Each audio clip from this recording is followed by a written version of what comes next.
Lisa Kane wiped the sweat from her forehead as she worked on the damaged section of the range wall. The morning sun on Kepler 442c was already hot, and she knew it would only get worse as the day went on. She had been working since dawn, fixing the energy shield generators that protected New Austin Colony from the dangerous wildlife that roamed the planet. The wall stood 20 feet high and ran around the entire settlement. It was made of reinforced steel and concrete with energy shield projectors mounted every 50 yards. The shields could stop most attacks, but the physical wall needed constant maintenance. The planet's weather was harsh, with strong winds and acid rain that ate away at metal and stone. Lisa had been doing this job for 3 years now. Before that, she had been a Marine sniper, fighting alien raiders across the frontier worlds. She had seen too much death and decided to leave the military for a quieter life. Engineering and maintenance work seemed peaceful compared to war. She picked up her welding torch and started fixing a crack in the wall's support beam. The work was repetitive but satisfying. Each repair made the settlement a little safer. The people of New Austin Colony depended on this wall to keep them alive. The colony was home to about 800 people. Most of them worked in the mining operations that pulled valuable minerals from the planet's crust. Others worked the farms that grew food in the specially prepared soil. There were also the support staff like Lisa, who kept everything running. Captain Jake Miller ran the settlement security forces. He had been Lisa's commanding officer back in the Marines. When she decided to leave the military, he had offered her this job. He knew her skills and trusted her to keep the defenses in good shape. Dr. Sam Cooper was the colony's chief medical officer. He also studied the planet's strange wildlife. The creatures on Kepler 442c were unlike anything found on Earth or the other human worlds. Some were harmless, but others were deadly predators that would attack anything that moved. Ben Carter was Lisa's assistant. He was only 19 and had grown up on the colony. His parents had been among the first settlers. Ben was eager to learn and helped Lisa with the heavier work. Chief Ellen Brooks was in charge of the settlement's day-to-day security. She managed the guards who walked the walls and monitored the sensor systems. She worked closely with Captain Miller to keep everyone safe. Lisa finished welding the crack and moved to the next damaged section. As she worked, she kept her rifle nearby. It was a standard maintenance worker's weapon, designed for dealing with small predators that might get too close to the wall. She had modified it slightly, adding a better scope and adjusting the trigger, old habits from her sniper days. The damaged section she was working on faced east, toward the forest that covered most of the continent. The trees were tall and thick, creating deep shadows even in daylight. The forest was full of dangerous creatures, so the colonists rarely went far beyond the cleared area around the settlement. As Lisa adjusted her position to get a better angle on the welding, something caught her eye. Far in the distance, at the edge of the forest, she saw movement that did not look right. It was too organized, too purposeful to be wildlife. She put down her torch and picked up her rifle. Through the scope, she could see figures moving between the trees. They were too far away to make out clearly, but their movements were definitely not animal. They moved with intelligence and purpose. Lisa had seen enough combat to recognize military movement when she saw it. These figures were setting up some kind of equipment. They were being careful to stay hidden, but not careful enough to fool someone with her training.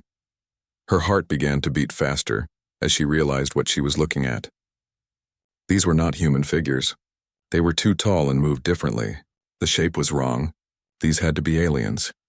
The nearest aliens Lisa could think of were the Zephyrians. They were a nomadic species that raided human settlements across the frontier. They were known for their brutal attacks and advanced technology. If Zephyrians were setting up observation equipment near the colony, it could only mean one thing. They were planning an attack. Lisa tried to contact the main communications center, but the system was down for routine maintenance. The settlement was effectively cut off from outside help. Even if she could send a message, the nearest military base was 3 days away by ship. She watched the aliens through her scope for several minutes. They were definitely setting up surveillance equipment. She counted at least 6 figures, but there might be more hidden in the forest. They were about 1,000 yards away, at the very edge of her rifle's effective range. Lisa had to make a decision. If she tried to alert the settlement now, the aliens might see the increased activity and attack before the colonists could prepare. If she waited, they might finish their preparations and launch a surprise attack. Her Marine training told her to gather more information before acting. She needed to know how many aliens there were and what kind of equipment they had, but she also knew that every minute she waited gave them more time to prepare their attack. She thought about the 800 people in the settlement. Families with children, elderly people who had come here for a peaceful retirement, young people like Ben who had never seen real combat. They were all depending on the wall she was supposed to maintain. They were depending on her. Lisa made her choice. She would continue watching and gather as much information as possible. Then she would find a way to eliminate the threat before it could endanger the settlement. Her peaceful life as an engineer would have to wait. Right now, the colony needed the Marine sniper she used to be. She settled into a more comfortable position and began studying the alien positions through her scope. The forest was thick, but she could see glimpses of movement. The aliens seemed confident that they were hidden. They did not know that a former Marine sniper was watching them. Lisa began planning. She knew the settlement's defenses better than anyone. She knew every tunnel, every maintenance passage, every blind spot in the sensor coverage. If she was going to stop these aliens, she would need to use every advantage she could find. The morning sun climbed higher as Lisa continued her watch. The aliens were taking their time, which meant they were planning something big. She would have to be ready for them. Lisa spent the next 2 hours watching the aliens through her rifle scope. She counted 8 figures total, though she suspected there might be more hidden deeper in the forest. They were definitely Zephyrians based on their height and the way they moved. Each one stood about 7 feet tall with long, thin limbs that gave them an insect-like appearance. The surveillance equipment they were setting up looked advanced. Lisa could see energy readings on her scope's basic scanner function. Whatever they were building, it was designed to monitor the entire settlement. From their position, they would be able to see every entrance, every patrol route, and every defensive position. The more Lisa watched, the more worried she became. This was not a simple raiding party. The Zephyrians were known for quick strikes to steal supplies and equipment. This looked like preparation for a full-scale invasion. They were taking too much time and using too much equipment for anything smaller. Lisa knew she had to act soon. The communication system would be back online in a few hours, but by then it might be too late. The aliens could complete their surveillance setup and call in the main attack force. Once that happened, the settlement would be doomed. She needed a plan. The aliens were 1,000 yards away at the extreme range of her rifle. A shot at that distance would be difficult under the best conditions. The planet's atmosphere was thicker than Earth's, which would affect the bullet's path. The wind was unpredictable near the forest edge, and she would only get one chance before the aliens knew they were being watched. Lisa began modifying her rifle. She removed the standard barrel and replaced it with a longer one from her personal equipment. She had kept some of her Marine gear, telling herself it was just for sentimental reasons. Now she was grateful for that decision. Next, she needed a suppressor. The rifle's normal sound would alert not only the aliens, but also the settlement's security forces. She could not afford to have Captain Miller's people interfering before she finished the job. Lisa used parts from the wall's maintenance equipment to build a makeshift sound dampener. It would not be perfect, but it would reduce the noise enough to avoid immediate detection. The scope was already good enough for the shot, but Lisa made some adjustments to account for the planet's conditions. She had learned to adapt to different worlds during her Marine service. Each planet had its own challenges for long-range shooting. While she worked on the rifle, Lisa also planned her approach. The aliens had positioned themselves well for observing the settlement, but they had not considered being observed in return. Their position was exposed to anyone with the right equipment and training. The maintenance tunnels that ran under the wall would allow Lisa to move without being seen. She could use the tunnel system to reach a firing position that gave her a clear shot, while keeping her hidden from both the aliens and the settlement's security cameras. Lisa gathered her equipment and entered the tunnel system through a maintenance hatch. The tunnels were cramped and dark, lit only by emergency lighting. She had helped design this system, so she knew every passage and junction. The tunnels were meant for emergency evacuation and equipment access, but they would serve her purpose perfectly. She emerged from the tunnels at a point about 50 yards east of where she had been working. This position gave her a slightly better angle on the alien surveillance post. More importantly, it was in a sensor blind spot that she had created during the original installation. No one would detect her presence here. Lisa set up her rifle on a maintenance platform that jutted out from the wall. The platform was designed for workers to access the energy shield projectors, but it made an excellent sniper's nest. She had a clear view of the forest and the alien position. Through her scope, she could see the aliens more clearly now. They wore some kind of energy armor that shimmered in the sunlight. Their weapons were long energy rifles that could probably punch through the settlement's shields. These were definitely not raiders looking for easy targets. They were soldiers preparing for war. The lead alien was directing the others in setting up their equipment. He was slightly larger than the rest and wore different armor markings. Taking him out first would disrupt their command structure and give Lisa time to deal with the others. Lisa began calculating the shot. 1,000 yards through thick atmosphere with variable wind conditions. She had made similar shots during her Marine service, but never with improvised equipment. The bullet would take about 2 seconds to reach the target, during which time the alien might move. She studied the alien's movement patterns. Every few minutes, he would move to check on his subordinates' work. Each time, he paused in the same spot for about 10 seconds while he observed their progress. That would be her window. Lisa controlled her breathing and settled into the familiar rhythm of precision shooting. Her heart rate slowed as she entered the focused state that had made her one of the Marine Corps' best snipers. The sounds of the settlement faded away. The heat of the sun on her back became irrelevant. Nothing existed except her, the rifle, and the target. The wind was tricky near the forest edge. Lisa watched the movement of leaves and branches to judge the air currents. She made small adjustments to her aim point to compensate for the bullet's drift. The alien commander moved to his observation position. Lisa tracked him through the scope, leading him slightly to account for his movement. She squeezed the trigger slowly, just as she had been trained to do years before. The rifle fired with a muffled crack, much quieter than normal thanks to her improvised suppressor. The bullet flew through the thick air, following a careful arc toward the target. Lisa watched through the scope as the projectile covered the distance in what seemed like slow motion. The bullet struck the alien commander's center mass, penetrating his energy armor and dropping him instantly. The other aliens froze for a moment, confused by their leader's sudden collapse.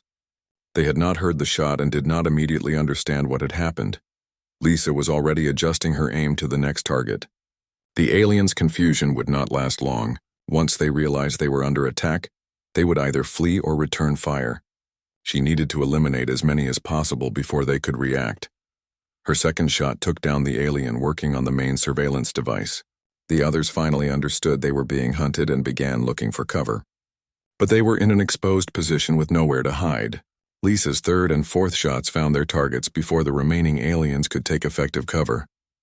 The surviving aliens abandoned their equipment and fled into the forest. Lisa considered pursuing them with additional shots but decided against it. She had eliminated the immediate threat and destroyed their surveillance capability. Chasing the survivors might reveal her position to any backup forces they might have. Lisa quickly disassembled her rifle and gathered her equipment. She needed to return to her normal duties before anyone noticed she was missing. The aliens' main force would eventually come looking for their advance team, but now the settlement would have some warning instead of facing a complete surprise attack. Lisa returned to her maintenance work on the wall, but kept her modified rifle close by. She tried to act normal while her mind raced with the implications of what she had discovered. The Zephyrian advance team had been eliminated, but they were clearly part of a larger operation. She needed to warn the settlement, but she also needed more information about the threat they were facing. About an hour after the shooting, Lisa heard sounds from the forest.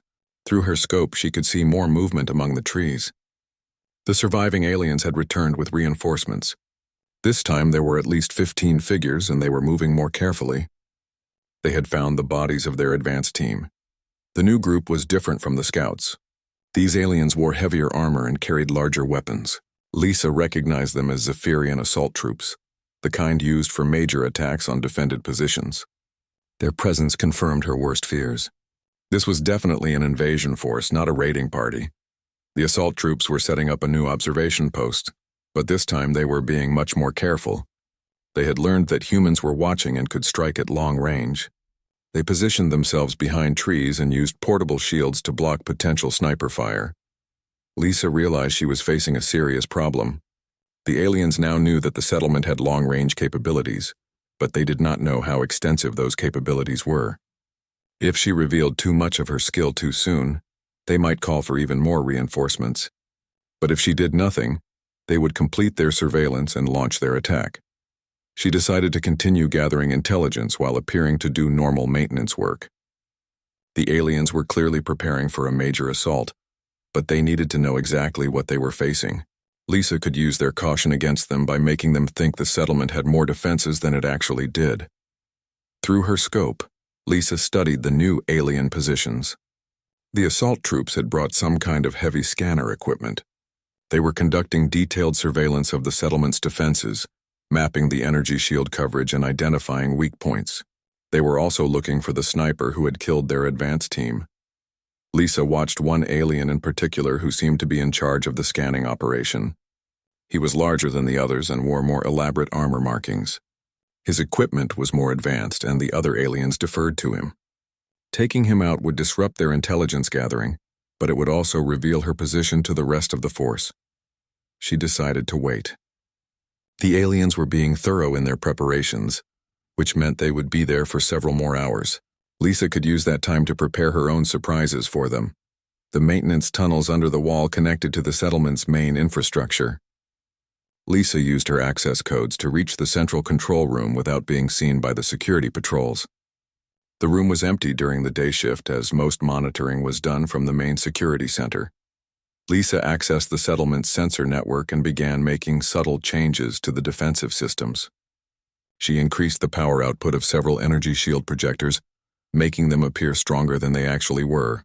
She also activated some backup sensor arrays that were normally kept offline, creating the impression that the settlement had more surveillance capability than the aliens expected. Next, she modified the patrol schedules in the security computer.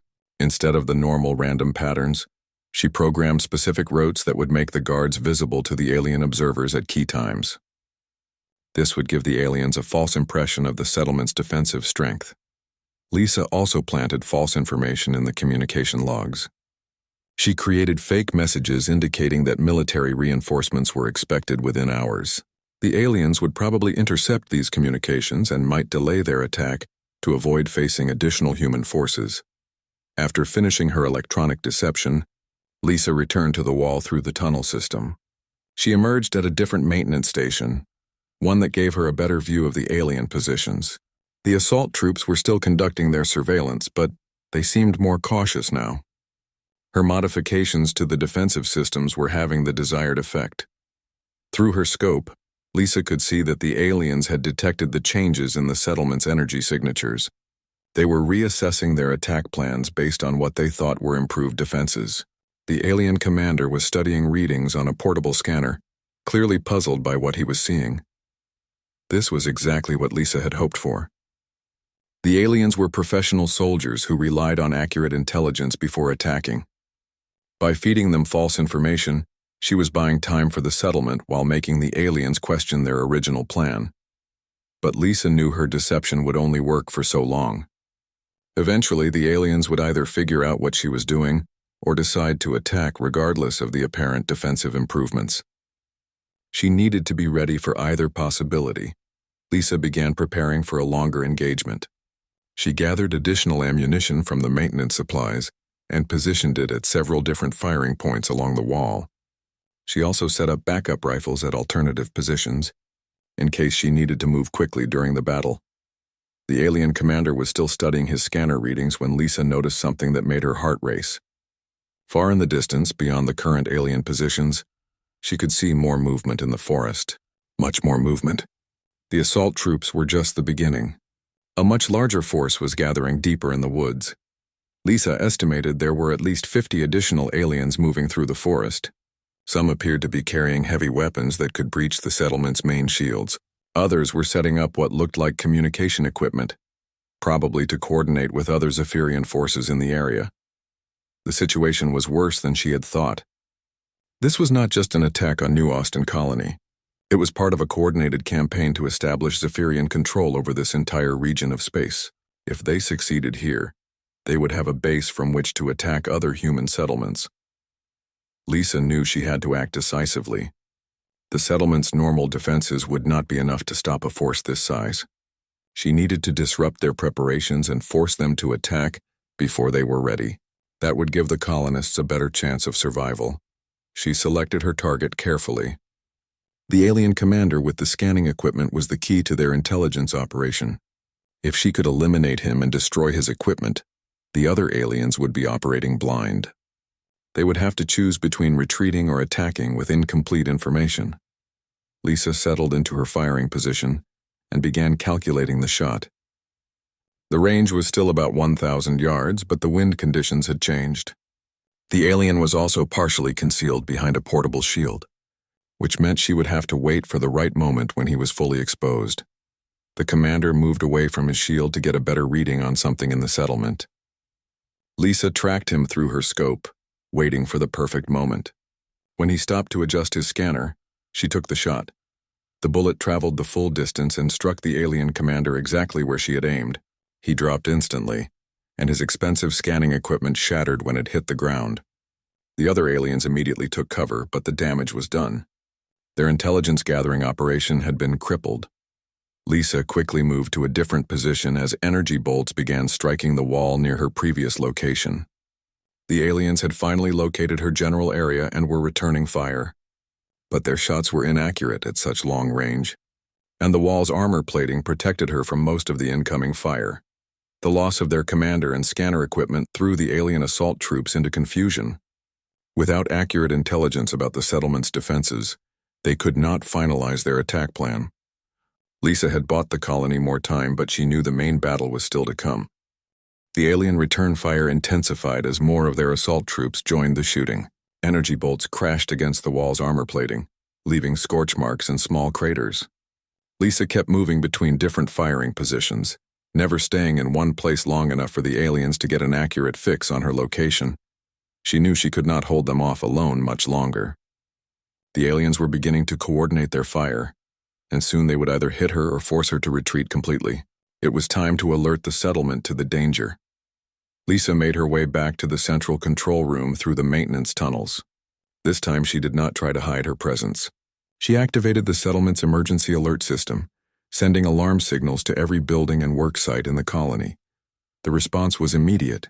Security teams rushed to their positions while civilians began moving to the designated safe areas.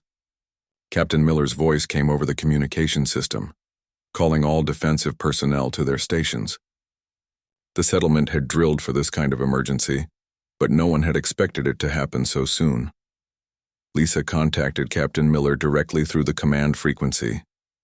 She quickly explained what she had discovered and what actions she had taken.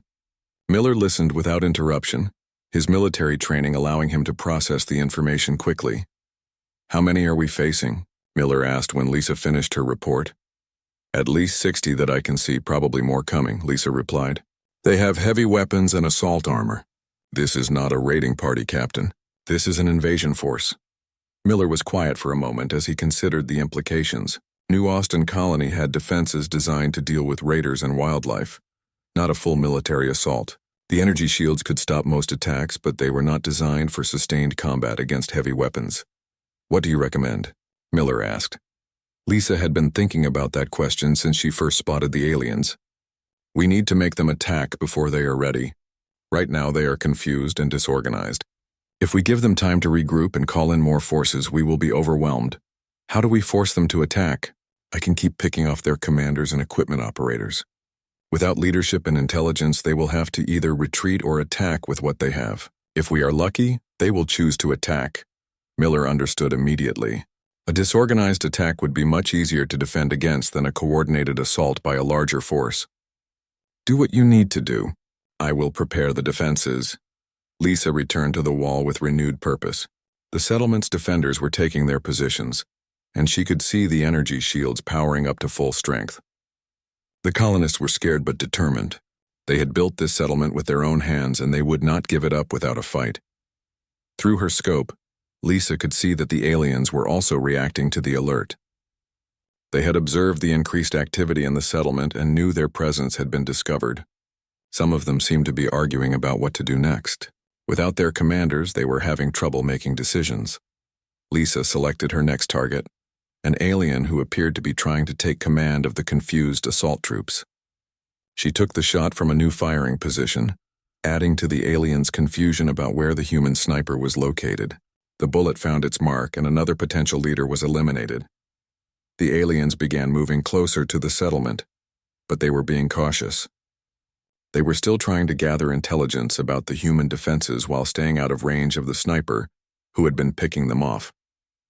Lisa could see them using portable scanners to study the energy shield coverage. Chief Brooks reported over the communication system that the civilian evacuation was proceeding smoothly. The non-essential personnel were being moved to the underground shelters that had been built for exactly this kind of emergency. The mining equipment was being shut down and secured to prevent it from being damaged or captured. Dr. Cooper was setting up a medical station in the main shelter. He had trained the settlement's medical staff for combat casualties, though everyone had hoped that training would never be needed.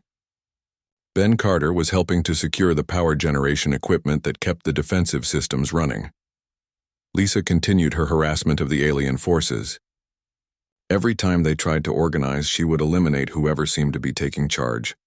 Every time they set up new equipment, she would target the operators.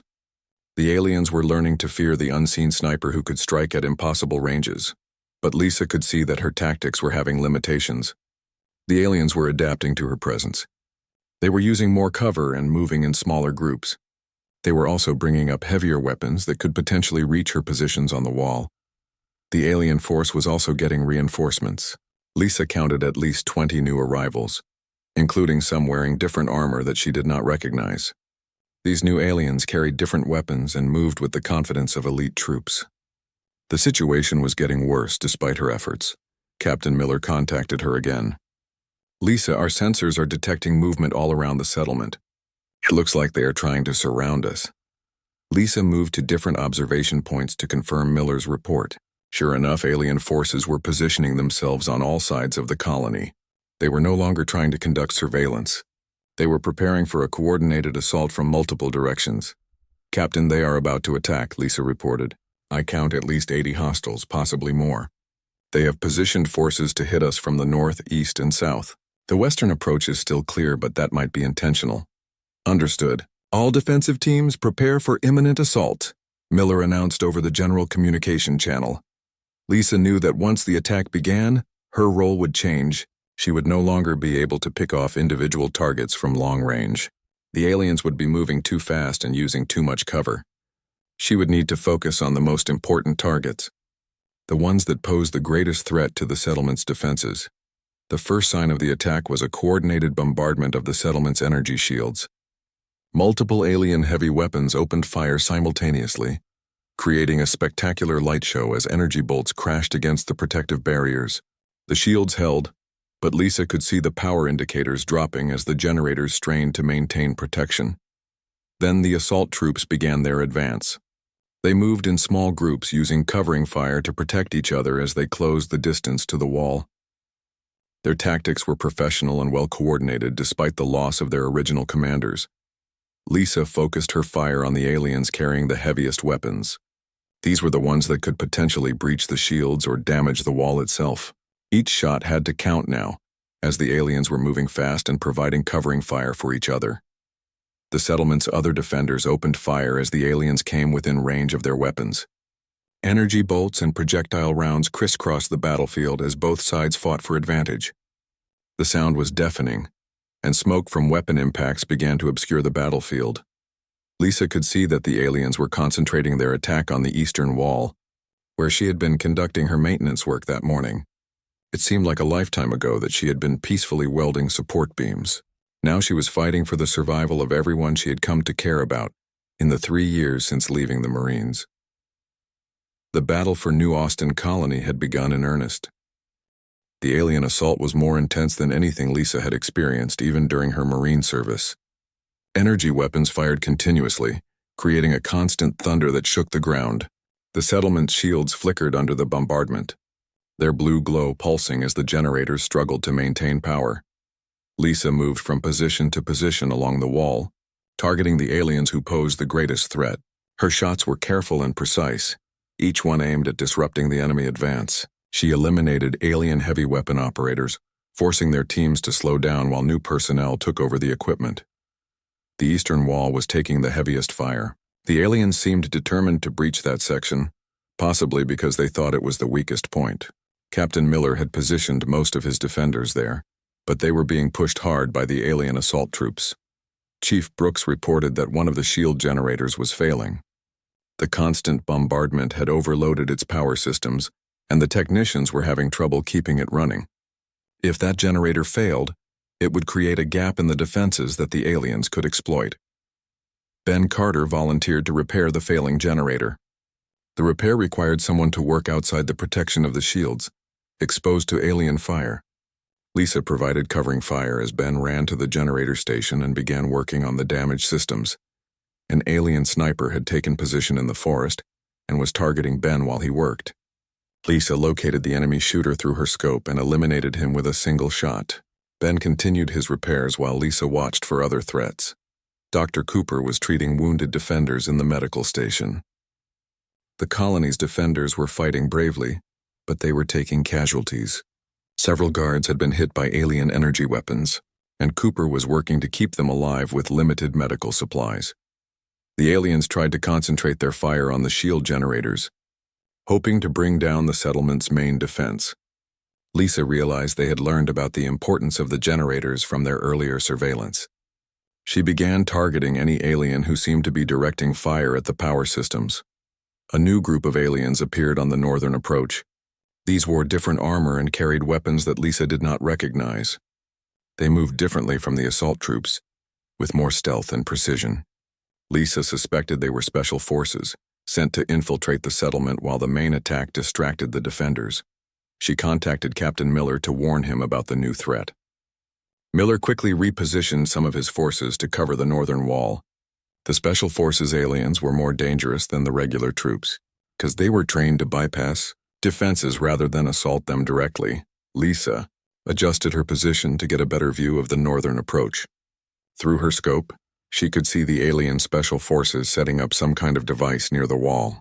It looked like a breaching charge designed to create a hole in the defenses. The device was heavily shielded, making it difficult to damage with small arms fire.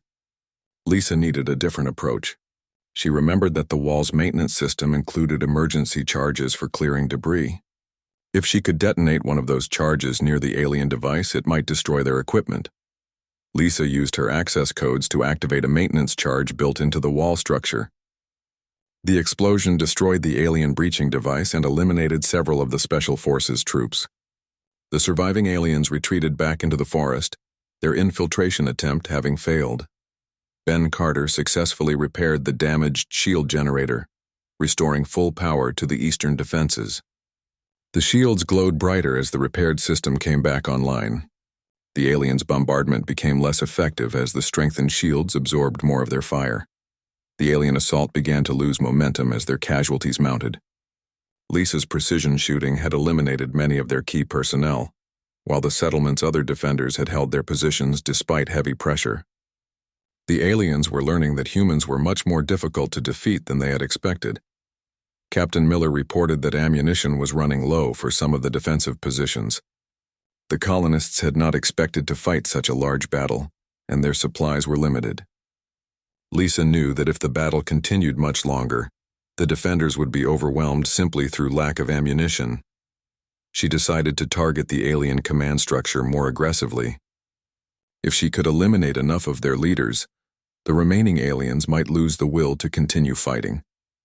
Lisa began hunting for aliens who appeared to be giving orders or coordinating the attack. Her next target was an alien who seemed to be directing the heavy weapons fire. He was positioned behind good cover, but Lisa waited patiently for him to expose himself. When he moved to get a better view of the battle, she took the shot. The alien commander fell, and his weapons team immediately became disorganized. The aliens brought up more reinforcements from deeper in the forest. Lisa estimated that they now had over 100 troops committed to the assault. The settlement's 30 defenders were badly outnumbered, but they had the advantage of fighting from prepared positions with good cover. Chief Brooks organized the civilian volunteers who had refused to evacuate. These colonists were not trained soldiers. but they knew how to use tools and improvise solutions to problems. They began using mining equipment and construction vehicles to create additional barriers and firing positions. Lisa watched as the colonists adapted their civilian equipment for combat use. Mining charges became improvised explosives. Construction vehicles became mobile gun platforms. Industrial cutting tools became weapons. The aliens had not expected to face such creativity in their opponents. Dr. Cooper reported that the medical station was holding steady. The wounded defenders were being treated successfully, and most would be able to return to combat if needed. The colony's medical supplies were adequate for the current casualties, though Cooper was worried about what would happen if the battle continued for much longer. The alien assault began to show signs of coordination problems. Without their original commanders and intelligence equipment, they were having trouble adapting to the human defensive tactics. Their attacks were becoming less focused and more desperate. Lisa saw an opportunity to strike a decisive blow. She had identified what appeared to be the alien force's senior commander, distinguished by elaborate armor markings and the deference shown by other aliens. This individual was positioned well back from the fighting, directing the overall assault from a protected command post. The shot would be difficult. The target was at extreme range, partially concealed, and protected by several bodyguards. But if Lisa could eliminate the senior commander, the alien force might collapse entirely. It was worth the risk.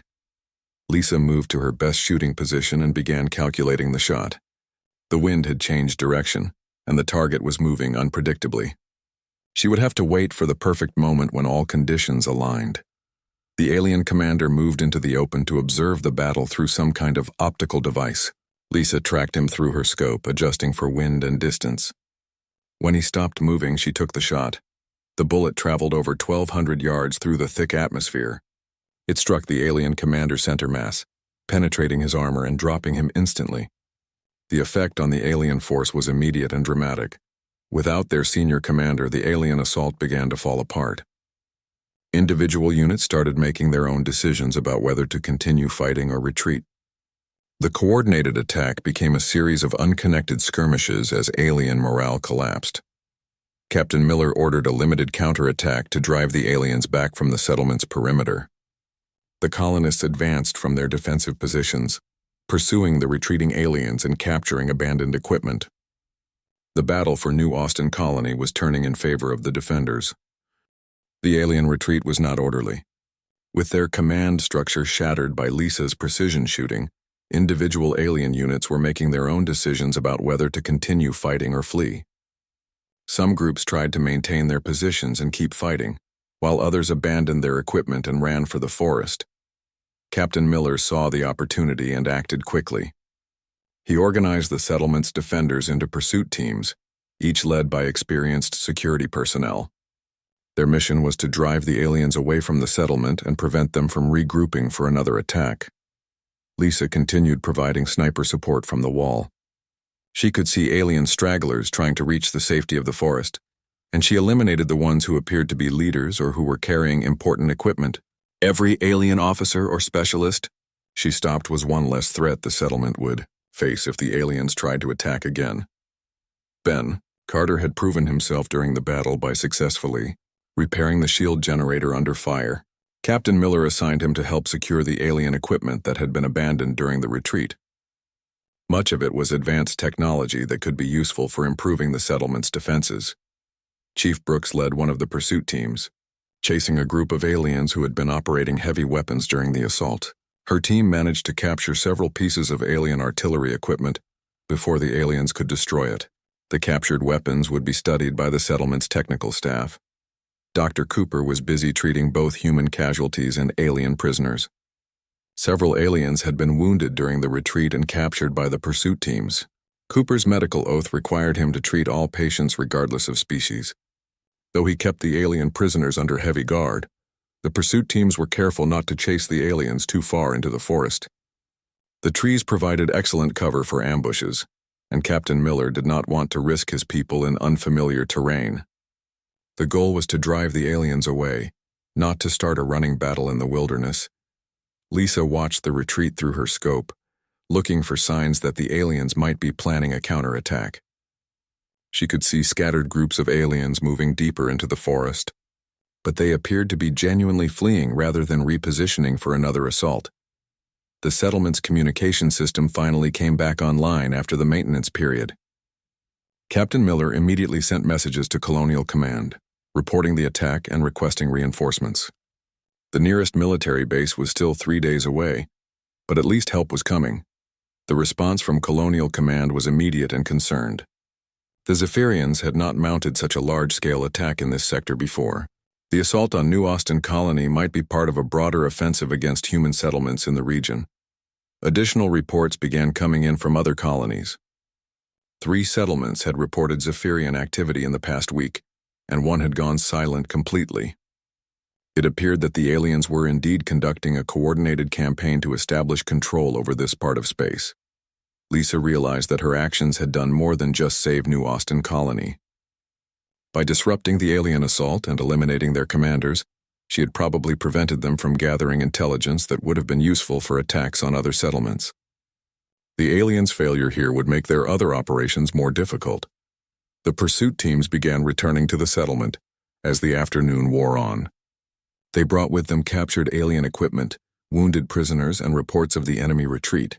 The aliens appeared to be fleeing toward the northern mountains where they might have ships hidden. Captain Miller organized the captured equipment for study. The alien weapons were powered by some kind of energy cell technology that was more advanced than human equipment.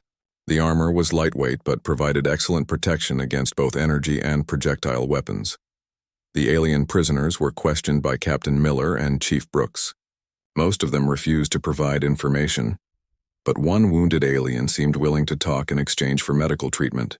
He confirmed that the attack was part of a larger operation involving multiple Zephyrian fleets. According to the prisoner, the Zephyrians had been planning this offensive for months. They had targeted human settlements that were isolated and lightly defended, hoping to establish a network of bases for future operations. New Austin Colony had been selected because of its strategic location and mining resources. The prisoner also revealed that the Zephyrians had not expected such effective resistance. Their intelligence had indicated that the settlement was defended only by civilian security forces with basic equipment. They had not known about Lisa's military background or her sniper skills. Lisa felt a mixture of satisfaction and concern as she listened to the interrogation reports. She was glad that her actions had surprised the aliens and disrupted their plans, but she was worried about the implications of a coordinated Zephyrian offensive in the region. The settlement's technical staff began examining the captured alien equipment in detail. The energy weapons operated on principles that human scientists did not fully understand, but the basic components could be analyzed and possibly reverse-engineered. The armor materials were particularly interesting, as they seemed to provide better protection than anything humans currently used. Dr. Cooper reported that the human casualties from the battle were all stable and recovering well. 3 defenders had been seriously wounded by alien energy weapons, but none of the injuries were life-threatening. The settlement's medical facilities had proven adequate for treating combat casualties. As evening approached, Captain Miller called a meeting of the settlement's leadership to discuss the situation. Lisa was invited as both the engineering supervisor and the person who had first detected the alien threat. Her actions during the battle had saved the colony, and her input would be valuable for future planning. The meeting was held in the main conference room of the administration building. Present were Captain Miller, Chief Brooks, Dr. Cooper, Lisa, and several other department heads. The mood was serious despite their victory, as everyone understood that this attack was probably just the beginning. Captain Miller began by reviewing the battle and its aftermath. The settlement had successfully defended itself against a force 3 times larger, with minimal casualties and significant captured equipment. But the alien retreat did not mean the threat was over. "We need to assume they will be back," Miller said. "Either the same force after they regroup, or a different force with better intelligence about our capabilities. We need to use the time we have to improve our defenses." Chief Brooks reported on the captured alien equipment and prisoners. The weapons and armor would be useful for improving the settlement's defensive capabilities, but they needed time to study and adapt the technology. The prisoner interrogations had provided valuable intelligence about Zephyrian plans and capabilities. Dr. Cooper discussed the medical aspects of the battle. The settlement's medical facilities had performed well, but they would need additional supplies if they faced another major battle. He also recommended establishing better protocols for treating alien prisoners, as their biology was different from humans. Lisa was asked to provide her assessment of the alien military capabilities and tactics. She explained that the Zephyrians were professional soldiers with good equipment and training, but they had weaknesses that could be exploited. Their reliance on technology made them vulnerable to tactics that disrupted their command and control systems. The meeting concluded with assignments for improving the settlement's defenses. Lisa would lead the effort to integrate captured alien technology into the defensive systems. Chief Brooks would reorganize the security forces based on lessons learned from the battle. Dr. Cooper would prepare medical facilities for potential future conflicts. As the meeting ended, Captain Miller asked Lisa to stay behind. He wanted to discuss her role in the settlement's future defense plans. Her skills had proven invaluable during the crisis, and he wanted to make sure those skills would be available if the aliens returned. "Lisa, what you did today saved this settlement," Miller said. "I know you came here looking for a peaceful life, but we need someone with your capabilities. Would you consider taking a position as head of defensive operations?" Lisa thought about the offer as she looked out the window at the settlement she had come to call home. The colonists were already working to repair the damage from the battle and improve their defenses. They were determined to keep the life they had built, and they needed someone to help them do it. "I will take the position," Lisa replied, "but I want to keep doing engineering work too. This place needs both kinds of skills if we are going to survive." Miller smiled and shook her hand. "Agreed. Welcome to your new job, Chief Kane." 3 days after the battle, the first colonial marine ships arrived at New Austin Colony. Lisa watched from the wall as the transport vessels landed in the cleared area outside the settlement.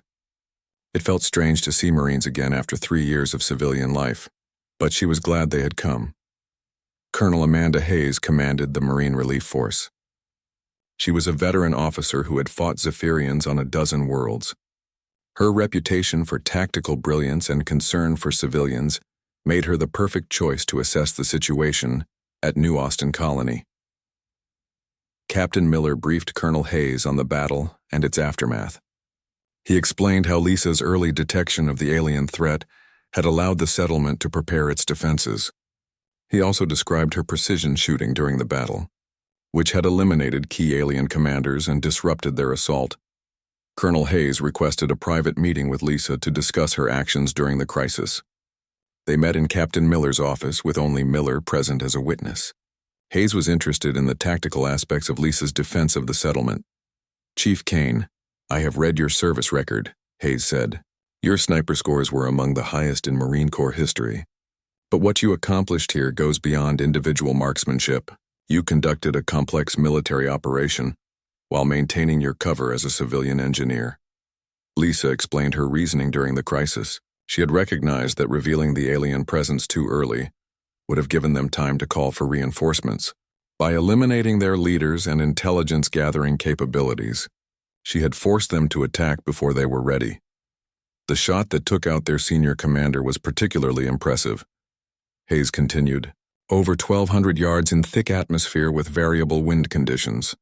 Our ballistics experts say it was nearly impossible with improvised equipment." "I had good training," Lisa replied, "and I knew what was at stake. These people are my family now. I could not let anything happen to them." Hayes studied Lisa carefully. "We have received reports of Zephyrian activity throughout this sector.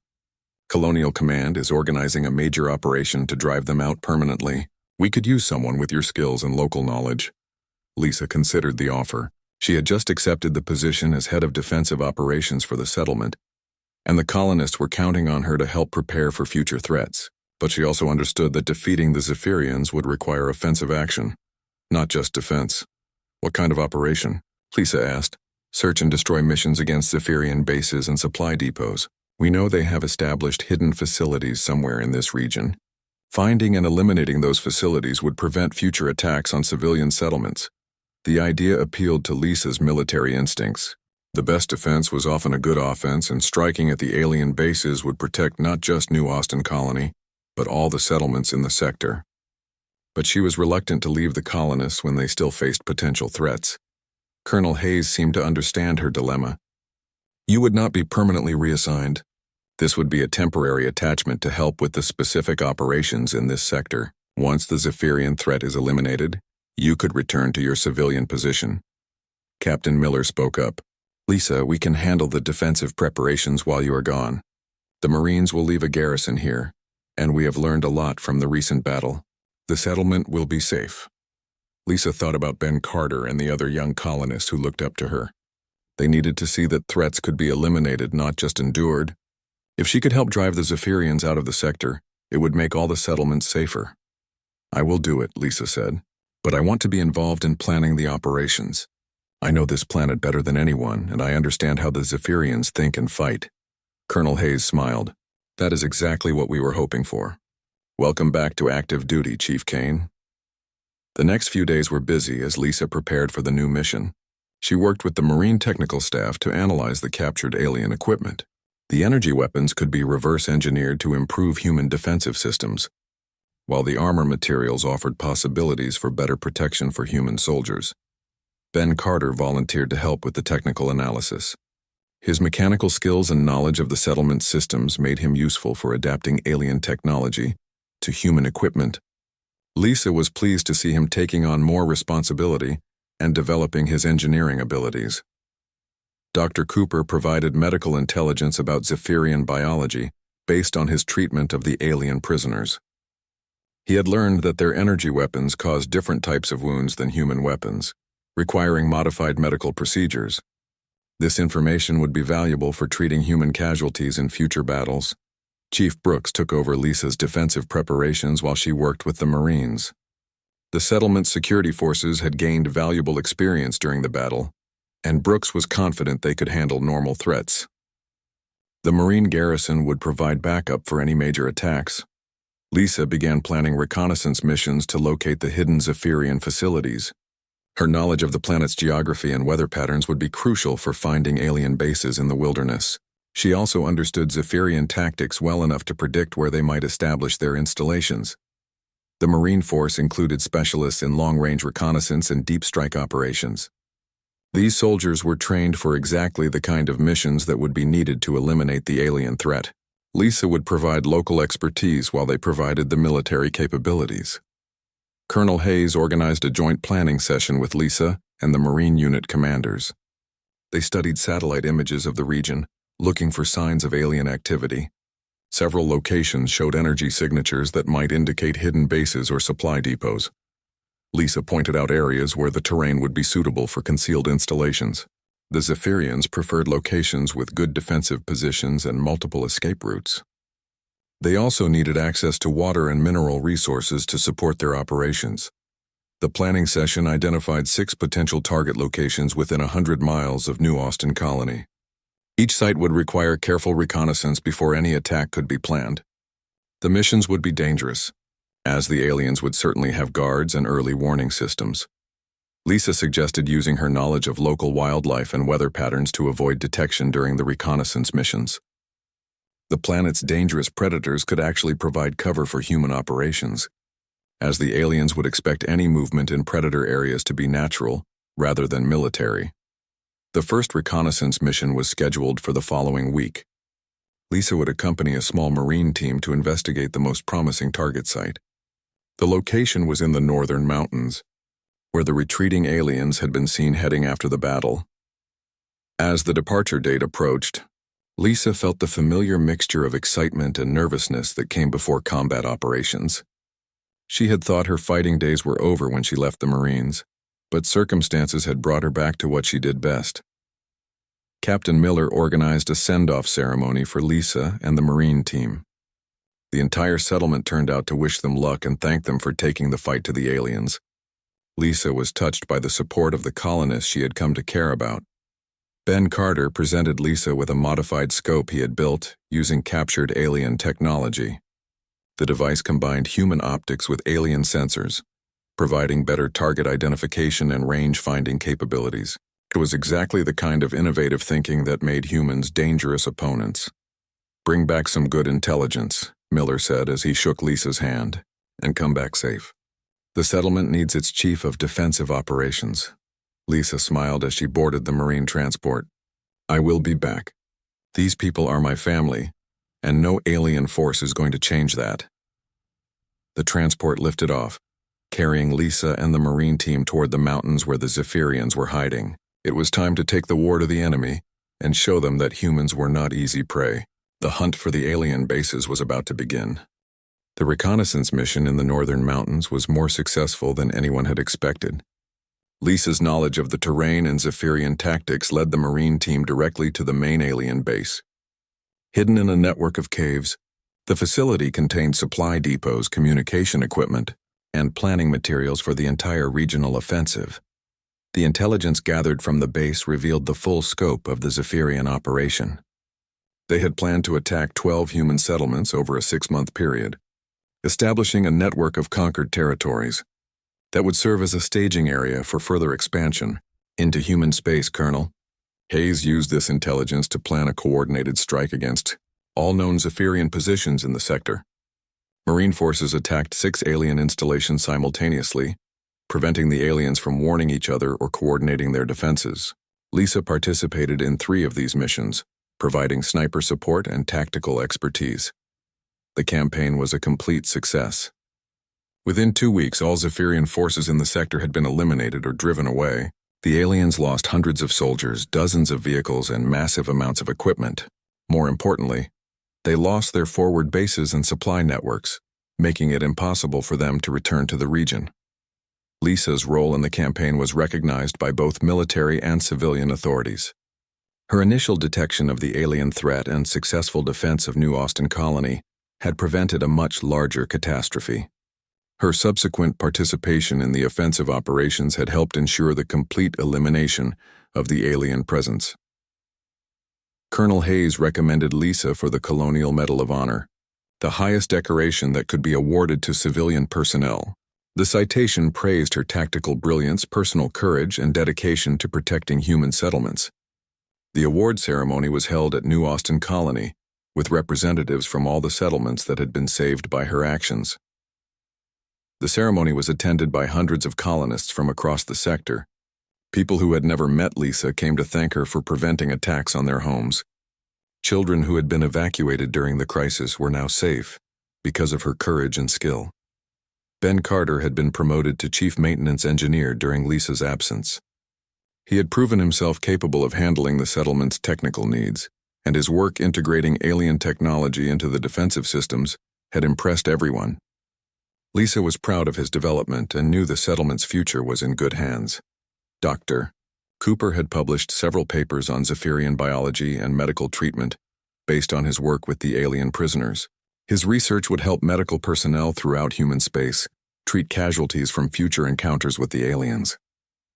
The knowledge gained from the crisis was already helping other settlements prepare for potential threats. Chief Brooks had reorganized the settlement's security forces based on lessons learned from the battle. The guards were better trained and equipped, with new procedures for detecting and responding to alien threats. The settlement was now one of the best defended civilian installations in the sector. Captain Miller had been promoted to Sector Security Coordinator, responsible for organizing defensive preparations across all human settlements in the region. His experience during the crisis and his knowledge of effective defensive tactics made him the obvious choice for the position. Lisa returned to her dual role as Chief of Defensive Operations and Senior Engineer. She found that her military experience enhanced her engineering work, as she could design systems with both functionality and security in mind. The settlement's defenses were now among the most advanced in human space. The captured alien technology had been successfully integrated into the settlement's systems. Energy weapons provided better defensive firepower, while alien armor materials were used to upgrade the protective equipment for security personnel. The settlement's shields had been improved using alien power generation techniques. New Austin Colony had become a model for other frontier settlements. Colonial Command sent delegations to study the defensive preparations and training programs that had made the settlement's successful defense possible. Lisa found herself training security personnel from other colonies in anti-alien tactics. The settlement's population had grown significantly after the battle. Word of the successful defense had attracted new colonists who wanted to live in a place that could protect itself. The mining operations expanded to accommodate the increased population, bringing more prosperity to the community.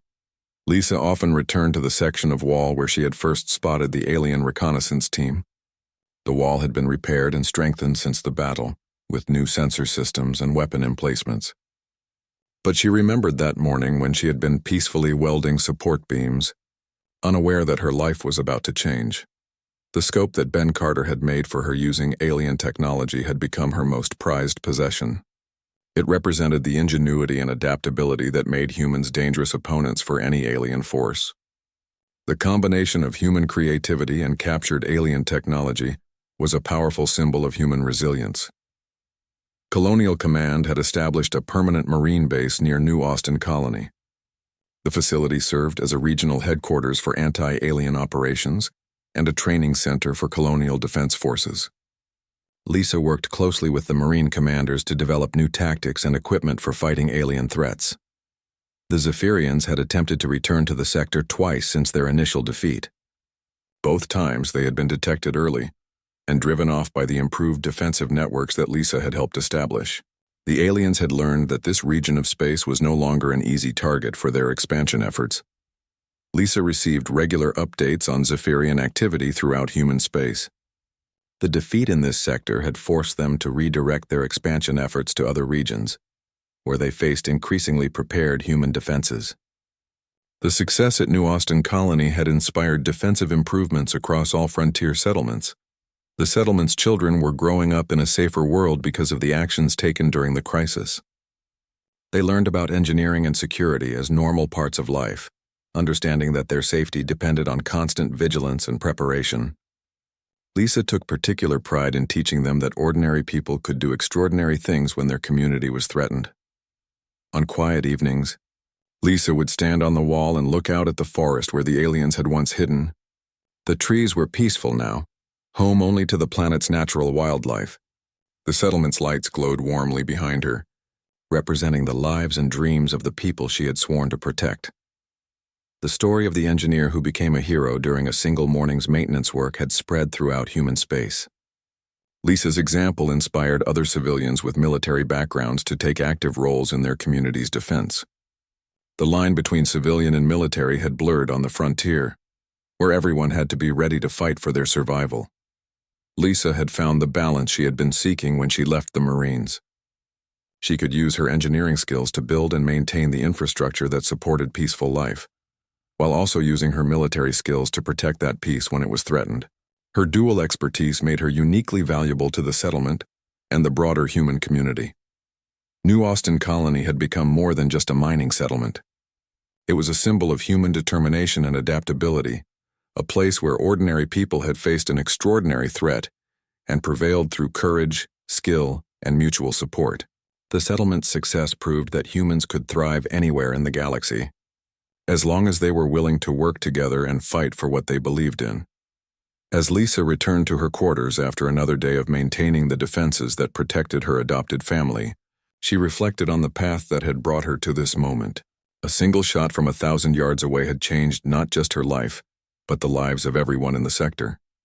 Sometimes the most important battles were fought by individuals who were simply in the right place at the right time, with the right skills and the courage to use them.